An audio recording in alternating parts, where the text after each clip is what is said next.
What is up, my good people? It is I, Willie Cage, Johnny Cage's bigger brother, and today we're gonna be reviewing a classic movie.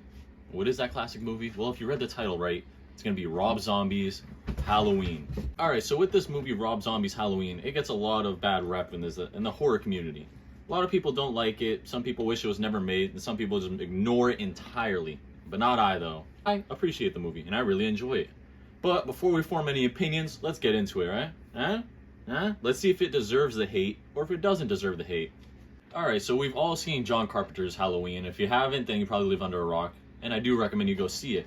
But what makes this Halloween different? You know, there's a whole Halloween timeline, and one of those timelines is Rob Zombie's. And let's get into that one, alright? It follows the story of the first Halloween, just with a little razzle-dazzle, if you will. A little bit of the old Rob Zombie elbow touch, if you know what I'm saying. For the most part, you get the same story. You got Michael Myers, kills his older sister, comes back 15 or 20 years later, I can't remember, and ends up on the killing spree on Halloween night. Oh, let's go over what they did good. Alright, so the number one thing I could think of when it comes to this movie that I really enjoy is the atmosphere of it being a Rob Zombie movie. And I know what you're thinking. What does that mean? Well, if you watch any Rob Zombie movie, you could tell it was directed by Rob Zombie. House of a Thousand Corpses, 31, The Three from Hell. If you just watch those movies, it just has that touch. If you took 5 movies, all 5 different directors, and one of them was Rob Zombie, and they were all the same movie, just directed by different people, I guarantee I could point out who one was Rob Zombie. Another thing is, for the most part, it was faithful to the story, you know? Nothing too crazy when it comes to, like, Michael Myers. You know, he just breaks out of the insane asylum and it comes the first killing spree. For the most part, that base was the same, and they even have mostly the same scenes. For the most part, it's like a reboot, if you will. You know, just same things, a little different. The thing that might be controversial to some people when it comes to this is I enjoyed him making I enjoyed Rob Zombie making Michael Myers more human, you know? It gives him it makes it more realistic in a way, instead of it being some supernatural being. They did make him a tank, though. It made him like 6'7" and built like a freaking pro wrestler, I'll tell you that much. And with that, it came with a dysfunctional family that Michael Myers had, which I'll get into it later on in the video, but you know, they made him more human. They gave him a family. We'll say, though, when it came to the kills in this movie, they were finger-licking good, if you know what I'm saying. 2 of them that stood out for me was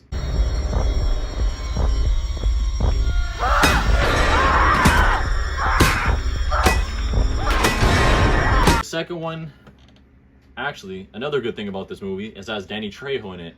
Unfortunately, he gets murdered, but that murder scene is pretty gruesome, and that's what we like in these Halloween movies, is crazy ass kills. Am I right? He takes his head, dunks him underwater, basically drowns him, throws him on the floor, and smashes his head with the TV like it's a damn pro wrestling fucking finisher.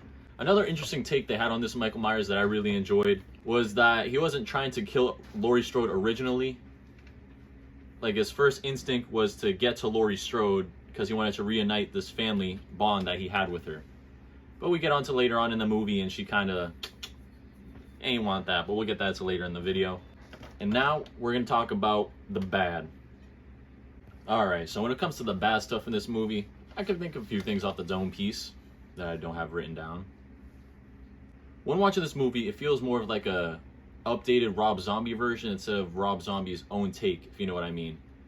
Like, it's the same but different, which can be good or bad depending how you take it, you know what I'm saying? I personally enjoyed the different take to it. I feel like he could have did a little different things, but you know, I ain't complaining. I really enjoyed it. But with the different things did come some unnecessary scenes in the movie. Like, they showed a lot of what Michael Myers was doing before he got to Haddonfield, which didn't really need to happen. Like, they show him grabbing his jumpsuit, grabbing his mask when he's in Haddonfield, grabbing this, grabbing that. I didn't want any of that, bro. I mean, I'm not mad, because when he got his jumpsuit, we did get to meet Joe Grizzly. Yeah. You remember that scene? I'm Joe Grizzly, bitch. Let me introduce myself. I'm Joe Grizzly, bitch. One of the things that really stuck to me that I really did not like, though, is the new and improved Laurie Strode. Well, I'll say improved. She's not really like the hero we see in John Carpenter's movie. If you watch it, she's more of like a pansy and not like a badass hero. I mean, Laurie Strode wasn't a badass hero in the first one, but she's like, you know, she was holding down the fort. This Laurie Strode, no way Jose. Another thing that really ticked me off with this movie is the super loud baby crying in the beginning half of the movie. The super loud, unnecessary, like, sirens, and, like, a few other super loud, unnecessarily loud sounds in this movie. Did not fly by with me. Now, we're gonna get into the ugly. And I think this is the biggest part where a lot of people lose interest in the movie. And that is giving Michael Myers too much of a backstory. Think about it. When you go to the original film, you just see Michael Myers stab his older sister, and then boom, the movie goes off from there. But in this film, we get to see a monster being created. We see his dysfunctional family with his stepfather, his older sister that does not care for him in a single bit, his bullies, and you know, see all these things that mix into one, and you could be like, all right, I kind of understand that. But once you do that, that takes away the mystery of it. Like with the first movie with John Carpenter, it's just like, you know, it's a real chin stroker. You're like, why is he doing this? Is he this? Is he that? Did this happen? Did this happen? You know, letting that linger in the back of your head, it really boosts the creepiness of Michael Myers, the scariness. Like when we get to see Michael Myers as a kid, the only person that really cares for him is his mom, which is Sherry Moon. And you know, that's about it. It's like every other serial killer. The only person that really cares for them is their mom, whether that be fictional or non-fictional. Like, think about it. Jason Voorhees, bro. His mom cared about him. Like I said before, when it came to him showing a lot of Michael Myers, like, instead of it being his point of view where you see it through the mask of him stalking like Laurie Strode or some other teenagers in the area, you see him doing things. So it kind of gives him a more human feeling. And when you know he's like human, it's not scary because I'm a human, you're a human, he's a human, she's a human, they're a human. So you know, it's not as scary. It's still a little creepy, but it's not as scary, man. You know what I'm saying? And then we go back to when he's in Smith's Grove, you know, the insane asylum. And if you go to the original timeline, they say as soon as he got there, he was not speaking. He was silent for, 18 whatever years. Then he breaks out. Now, there's some positives and negatives with this. Definitely the big positive is Danny Trejo. I don't even remember what his name was in the movie besides it's Danny Trejo. But he was pretty cool, you know. He was being nice to Michael Myers and everything, trying to help him out mentally. But in that scene, we see him being a little psychotic. You know, one episode he's happy and joyful, the next one he's silent, the next one he's aggressive, stabbing the nurse. And one thing he does in there is he makes a lot of masks, you know? What does that symbolize? I have no idea. But it did remind me of Texas Chainsaw Massacre, which Rob Zombie should definitely remake. Just saying. But he does end up making this one mask that he just looks like a goddamn Mankind ripoff, and it's pretty hilarious because he even got the flannel and whatever. Yeah, but that's that, you know? It kind of reminded me of like a little Mankind or a little Leatherface. Mostly because of the mask.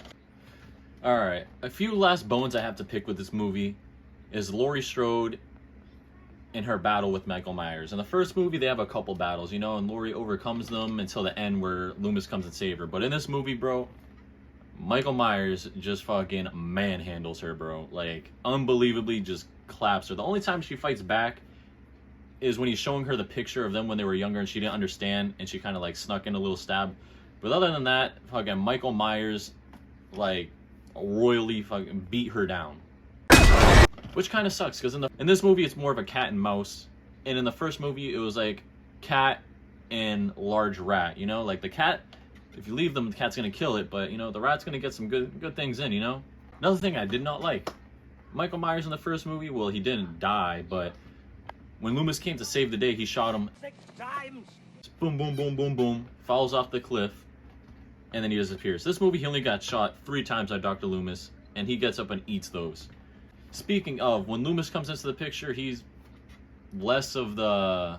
I don't really know what he was in the first movie. He kind of saved everybody, but in this movie, he's just like...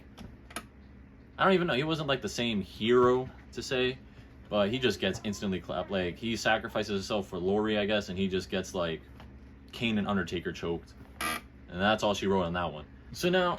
we're going to go over a few things I think could have helped the movie if we went back in time and had a chance to fix it. The first one is the big one. It's going to be Michael Myers' childhood. I think they showed way too many point of view of like what happened with Michael and this and that and this. I feel like if they would have focused on the family more and like had Michael as like a background character, it would have worked a little more, you know? See the dysfunctional family, maybe this kid comes in emotionless, walks to his room, walks back, and maybe show the kills of him killing animals and killing his bullies and whatnot and doing some psycho stuff.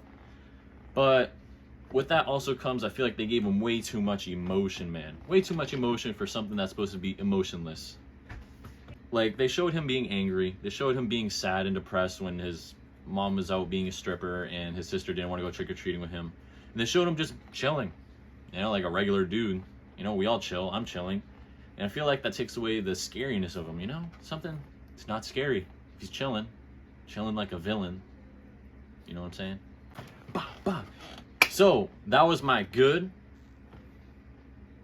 the bad, and the ugly of Rob Zombie's Halloween film, in my opinion. Now, do I think this movie gets too much hate? I do. But I feel like there's two types of people. When you watch a Rob Zombie movie, there's people that love it and there's people that just absolutely hate it for no reason. I like it. I think it's a good movie. It's a good representation of, well, maybe not the greatest representation of Michael Myers, but it's a good take on it. Somebody else's point of view of what they do with the character. Now, what you want to think about him is up to you. But I really enjoyed it. I thought it was different. They made it more believable. Just being different is pretty cool to me, If I had to rate it, bro, on the Willie Cage scale, we're going to give it a solid 8.5. That's all I got to say about this one, folks. So why don't you have a good night.